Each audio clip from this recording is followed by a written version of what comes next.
Documentário com João Caculo. História de Angola.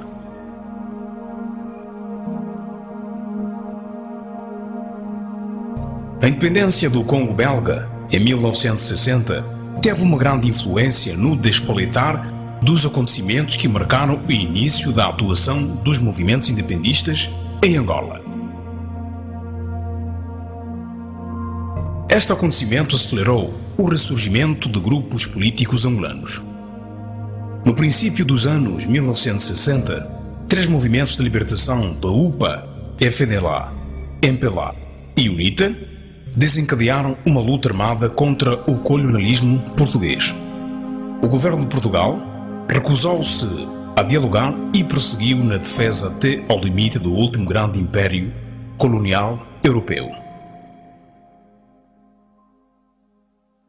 Para a África, foram mobilizados centenas de milhares de soldados. Enquanto durou o conflito armado, Portugal procurou consolidar sua presença em Angola, promovendo a realização de importantes obras públicas.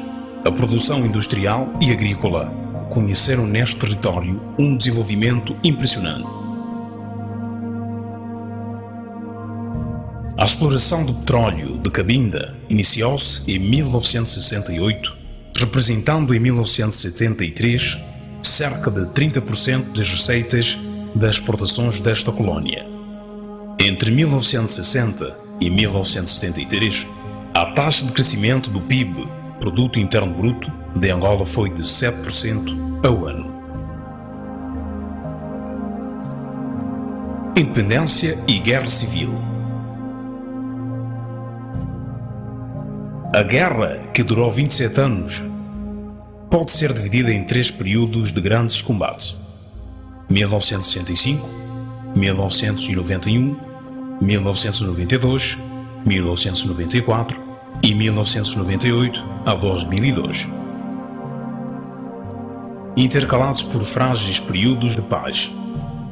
A Guerra Civil angolana foi notável devido à combinação da violenta dinâmica interna de Angola e a maciça intervenção estrangeira. Na sequência do derrube da ditadura em Portugal, 25 de abril de 1974, abriram-se perspectivas imediatas para a independência de Angola. O novo governo revolucionário português abriu negociações com os três principais movimentos de libertação: MPLA, Movimento Popular de Libertação de Angola; FNLA, Frente Nacional de Libertação de Angola; e UNITA, União Nacional para a Independência Total de Angola. O período de transição e o processo de implantação de um regime democrático em Angola. Acordos de Alvor, janeiro de 1965. A independência de Angola não foi o início da paz, mas o início de uma nova guerra aberta. Muito antes do dia da independência, a 11 de novembro de 1975, já os três grupos nacionalistas que tinham combatido o colonialismo português lutavam entre si pelo controle do país, e em particular da capital, Luanda. Cada um deles era na altura apoiado por potências estrangeiras, dando ao conflito uma dimensão internacional.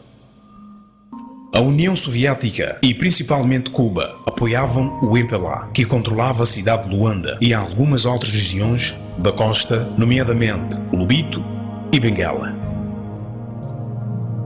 Os cubanos não tardaram a desembarcar em Angola. A 25 de outubro de 1965, a África do Sul apoiava a UNITA e invadiu Angola a 9 de agosto de 1975.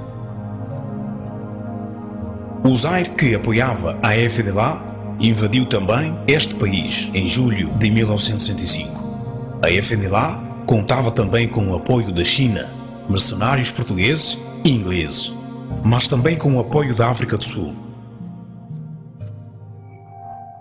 Os Estados Unidos da América, que apoiaram inicialmente apenas a FNLA, não tardaram a ajudar também a UNITA. Neste caso, O apoio manteve-se até 1993. A sua estratégia foi, durante muito tempo, dividir Angola. Em outubro de 1965, o transporte aéreo de quantidades enormes de armas e soldados cubanos, organizados pelos soviéticos, mudou a situação, favorecendo o MPLA. As tropas sul-africanas e zairenses retiraram-se e o MPLA conseguiu formar um governo socialista unipartidário. O Brasil rapidamente estabeleceu relações diplomáticas com a nova república que se instalara. Fez isso antes mesmo que qualquer país do bloco comunista. Nenhum país ocidental ou mesmo africano conseguiu o seu exemplo. A decisão de reconhecer como legítimo o governo de Agostinho Neto foi tomada pelo então presidente Ernesto Geisel, ainda em 6 de novembro, antes da data oficial da independência de Angola. Já em 1976, as Nações Unidas reconheciam o governo do MPLA como legítimo representante de Angola, o que não foi seguido nem pelos Estados Unidos nem pela África do Sul. No meio do caos que Angola se havia tornado, cerca de 80 mil portugueses abandonaram este país em 1974 e em 1976.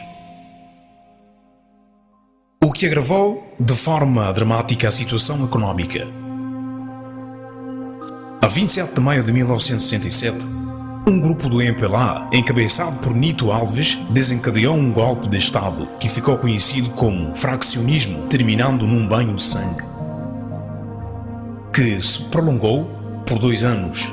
Em dezembro, no rescaldo do golpe, o MPLA realizou o seu primeiro congresso, onde se proclamou como sendo um partido marxista-leninicista, adotando o nome do MPLA, Partido do Trabalho. A guerra continuava a alastrar por todo o território.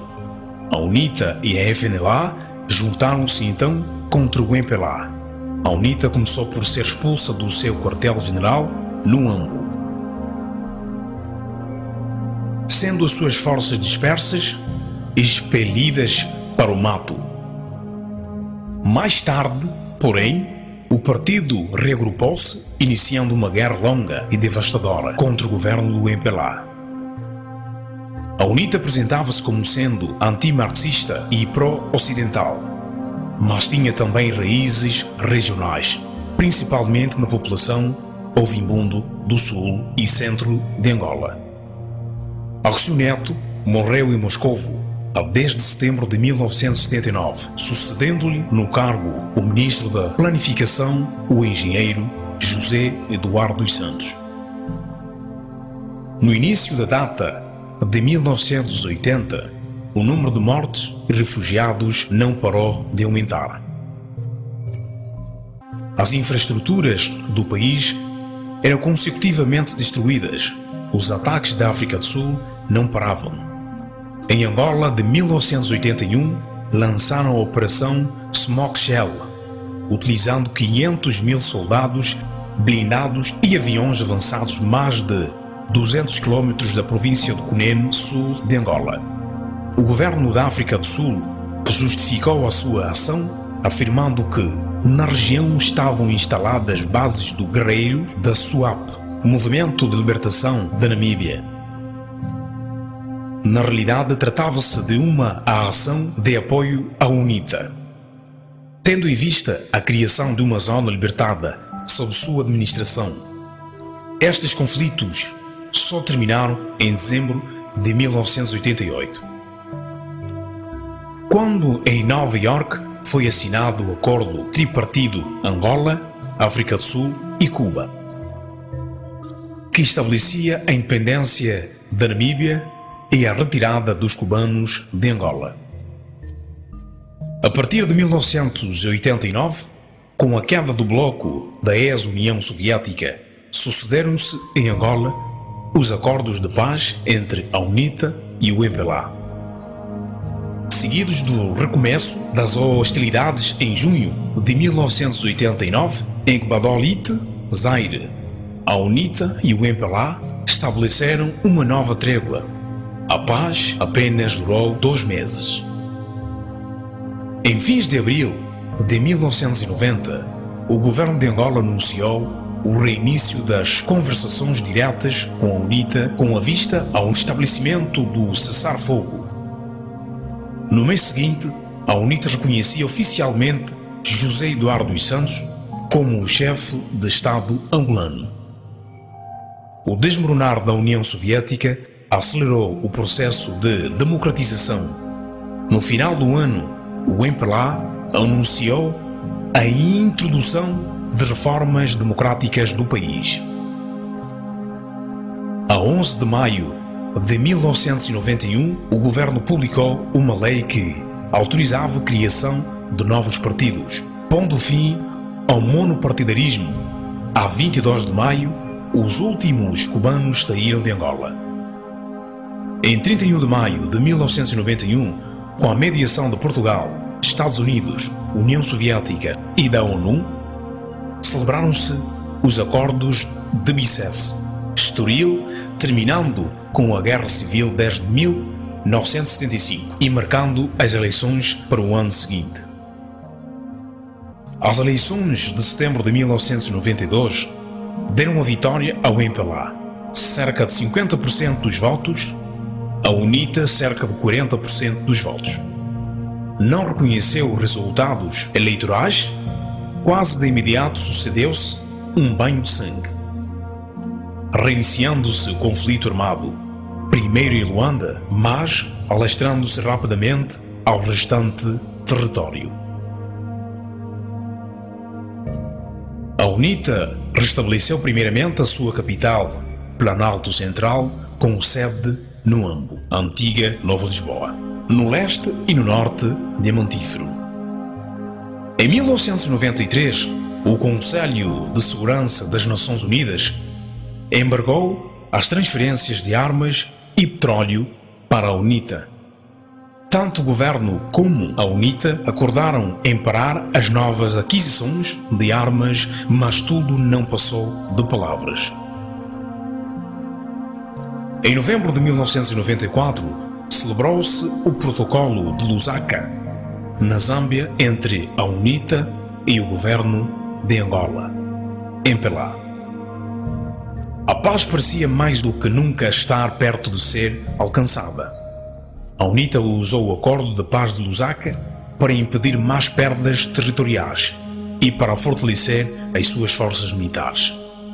Em 1996 e 1997, adquiriu grandes quantidades de armamentos e combustíveis, enquanto ia cumprindo sem pressa vários dos compromissos que assumira através do Protocolo de Lusaka. Entretanto, o Ocidente passara a apoiar o governo do MPLA, o que marcou o declínio militar e político da UNITA. Com este movimento a ter cada vez mais dificuldades em financiar as suas compras militares, perante o avanço no território das FA e dando o embargo internacional e diplomático a que se viu voltada. Em dezembro de 1998, Angola retornou ao estado de guerra aberta, que só parou em 2002 com a morte de Jonas Savimbi, líder da UNITA. Com a morte do líder histórico da UNITA, este movimento iniciou negociações com o governo de Angola com vista à deposição das armas, deixando de ser um movimento armado e assumindo-se como mera força política.